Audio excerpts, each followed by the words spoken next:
Dear friends, it is quite alarming and rather dismaying that the international community remains indifferent to what is happening to minorities in India.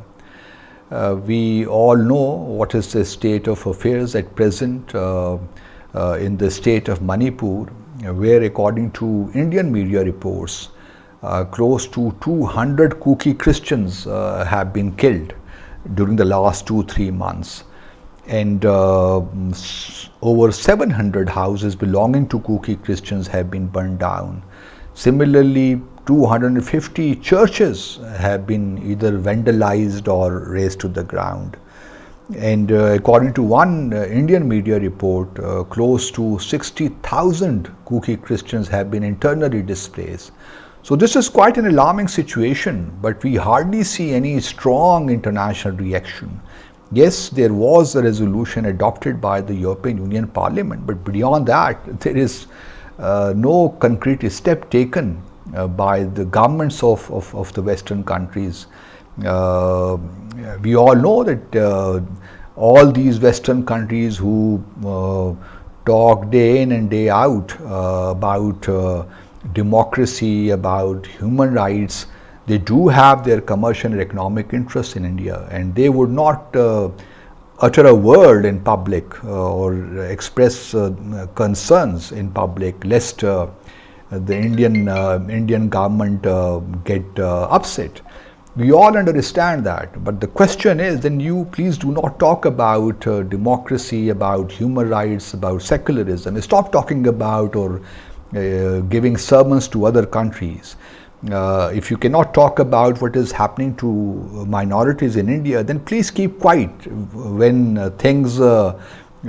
similar things happen in other countries. The question is that it is not India's internal matter. India is a party to several international human rights conventions and treaties. And India is committed to abide by those conventions and also to protect minorities. But unfortunately, under Prime Minister Modi, who belongs, we all know where he comes from, Hindu extremists are quite active against minorities, even against Muslims. The Western world may have forgotten about the demolition of the Babri Mosque in 1992, but even today, every now and then we hear a new controversy against a mosque in India. So this is quite a serious situation, and one would hope that the Western countries would summon some courage to talk about these things publicly, to reprimand the Indian government. Unfortunately, the Indian government itself, because they have their own extremist worldview, so they would perhaps continue, would like the Hindu extremists to continue taking all these or doing all these things against minorities, because we have elections in India has elections in 5 important states this year, and then there are general elections next year. So this is part of their election, strategy. So one hopes that the Western countries in particular, before there was a military coup in Niger yesterday or day before yesterday, and we are hearing statements from Washington DC and and there was a statement by President Macron as well. But and that is right.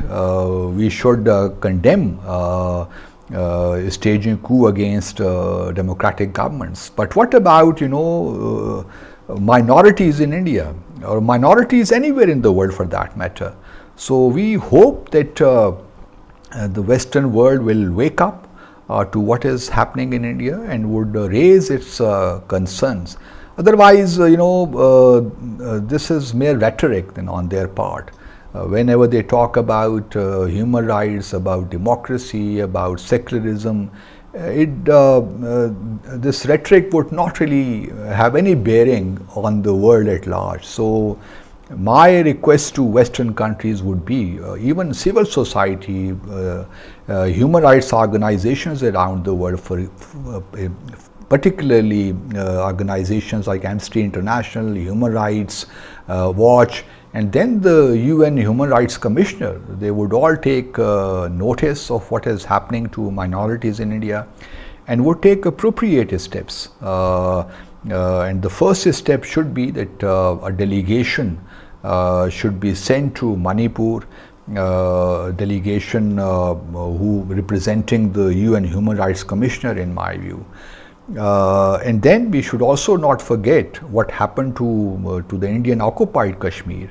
That is another area where the international community needs to step up to the challenge, and one hopes that India would not be allowed to continue doing or to violating human rights with impunity, because enough is enough. Thank you very much.